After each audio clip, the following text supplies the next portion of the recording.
was trying to find a reason to tell you that I'm sorry. I've been lying all this while so that you.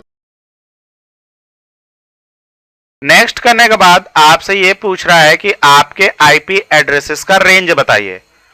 तो यहां पर आप जो IP use कर रहे हो वो 192.168 10 डॉट का यूज कर रहे हैं।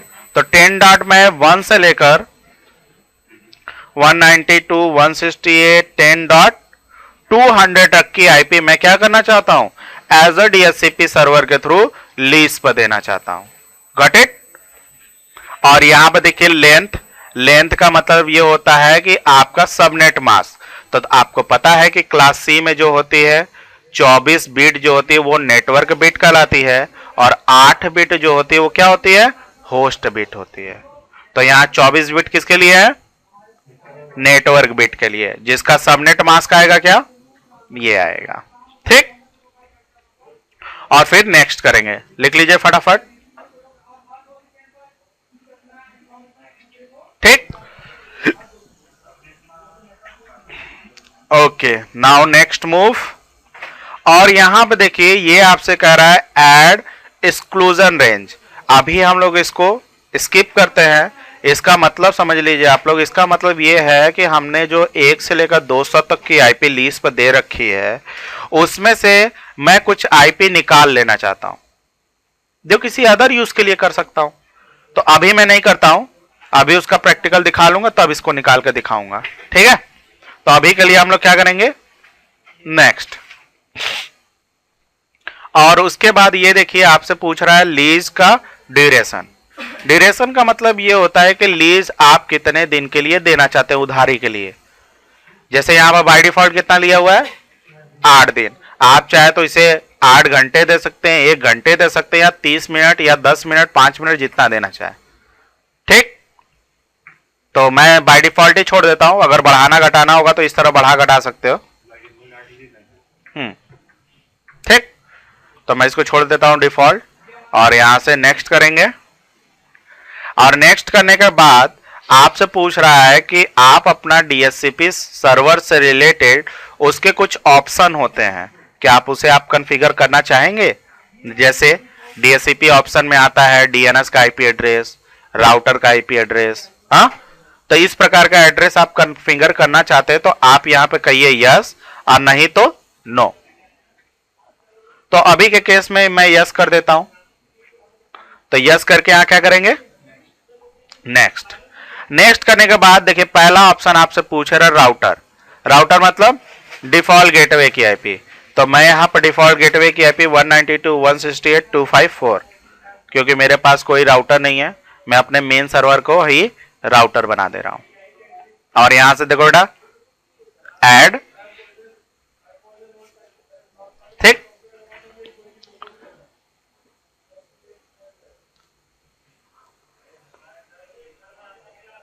और उसके बाद नेक्स्ट। नेक्स्ट करने के बाद आपसे डीएनएस सर्वर के बारे में पूछ रहा है। अगर आप डीएनएस सर्वर के बारे में इंफॉर्मेशन देना चाहते हैं तो दे दीजिए, और नहीं देना चाहते तो नेक्स्ट कर दीजिए, जिसे हम लोग बाद में भी कॉन्फ़िगरेशन कर सकते हैं। ठीक है। अगर अभी आप कॉन्फ़िगर करना चाहते हो तो कर दो, नहीं तो हम इसे बाद में कैसे कॉन्फ़िगर करते हैं वो बता देंगे। तो अभी के लिए नेक्स्ट करो। नेक्स्ट करने के बाद आपके विंस के बारे में पूछ रहा है। तो विंस सर्वर हमारे यहां है ही नहीं, तो हम लोग यहां पर भी नेक्स्ट करेंगे। और नेक्स्ट करने के बाद इस स्कोप को एक्टिवेट करना चाहते हैं या डीएक्टिवेट बाद में करेंगे। तो अभी एक्टिवेट कर देते हैं। इसके लिए नेक्स्ट और यहां से फिनिश। और ये देखिए आपका एड्रेस पूल रेडी है। ये देखिए रेडी है ना आपका इंटेल डीएचसीपी। और यहां देखिए एड्रेस पूल में क्या है, 1 से लेकर 200 तक की आईपी का रेंज दिया आपने। किसी को आईपी एड्रेस मिला, अभी नहीं। रिजर्वेशन किया, अभी नहीं। और स्कोप ऑप्शन, स्कोप ऑप्शन में देखिए डीएनएस का नेम, राउटर का आईपी एड्रेस सेट है ना सब कुछ। तो अब चलते हैं कि कैसे हमारा एक डीएचसीपी सर्वर कैसे क्लाइंट को आईपी देता है। तो उसके लिए चलते हैं, क्लाइंट पर मूव करते हैं। तो ये देखिए हमारा एक विंडोज 7 का क्लाइंट है। हाँ, विंडोज 7 के क्लाइंट है। जरा हम लोग नेटवर्क पर इसका राइट क्लिक करके ओपन करके और इस पर जो आईपी एड्रेस लेगा वो डीएचसीपी सर्वर के थ्रू लेगा।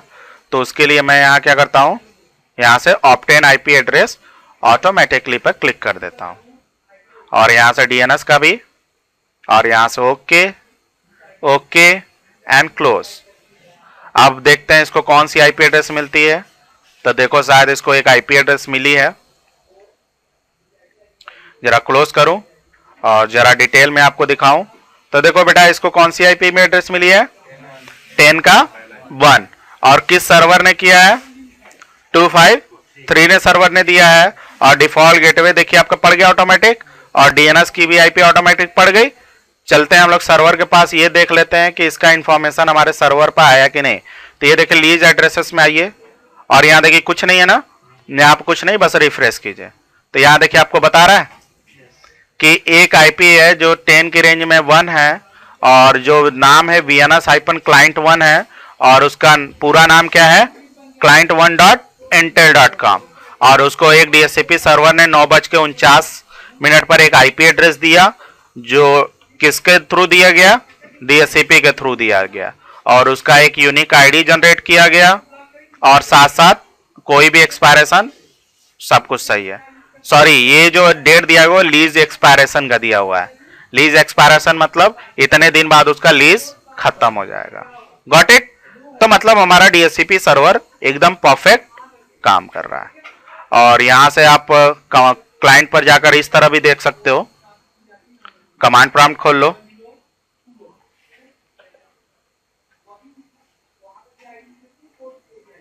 कमांड प्रॉम्प्ट ओपन करने के बाद यहां पर टाइप करो ipconfig/all। तो देखिए बाबू बता रहा है, तो यहां पर ये देखो इसको आईपी मिली हुई है और इसका डीएचसीपी इनेबल है। अब प्लस डीएचसीपी सर्वर की आईपी क्या थी, सही है, गॉट इट, सही है। अब चलते हैं हम लोग देखते हैं एक्सक्लूजन रेंज निकालना। अब अभी आईपी जो मिल रही थी वो 10 से लेकर 1 डॉट से लेकर 200 तक में सबको मिलेगी। अब मैं चाहता हूं नहीं यार, किसी कारणवश मुझे जरूरत पड़ गया क्या कि मैं 1 से लेकर 10 तक की आईपी जो मेरे रेंज में दी गई है, मैं उसे डीएचसीपी सर्वर के थ्रू लीज पर नहीं देना चाहता। तो लिखिए कैसे, how to configure excluded range.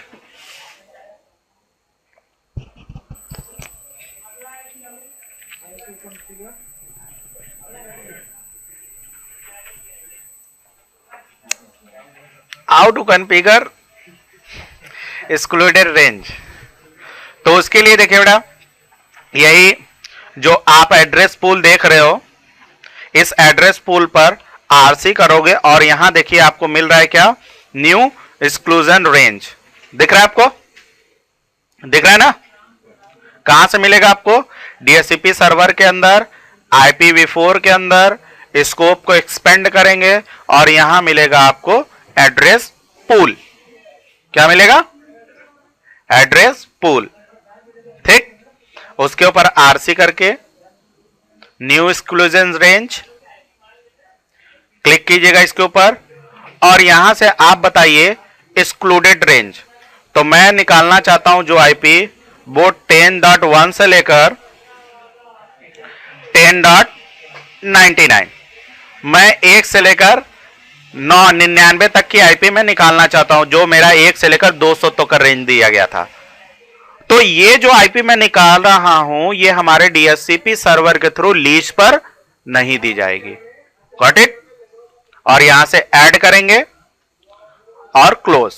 तो ये देखो बेटा, यहां से आपको बता रहा है ना कि 1 से लेकर 99 तक की आईपी क्या कर दी गई है, एक्सक्लूडेड कर दी गई है। अब ये डिस्ट्रीब्यूशन के लिए नहीं रह गई। अब बताओ क्लाइंट को आईपी कहां से मिलेगा। अब क्लाइंट को आईपी जो मिलेगा वो 100 से लेकर 200 तक का मिलेगा। चलते हैं देख ले। तो इसको जरा रिफ्रेश कर लेते हैं एक बार और चलते हैं क्लाइंट पर। तो क्लाइंट पर बेटा फिर से वो जो आईपी आपने लिया था उसको रिलीज करना पड़ेगा और फिर से नया आईपी लेना पड़ेगा। तो यहां पर कमांड प्रॉम्प्ट ओपन करने के बाद यहां पर कमांड चलता है ipconfig स्पेस रिलीज। रिलीज का मतलब जो आईपी उसने लिया है उसको छोड़ देगा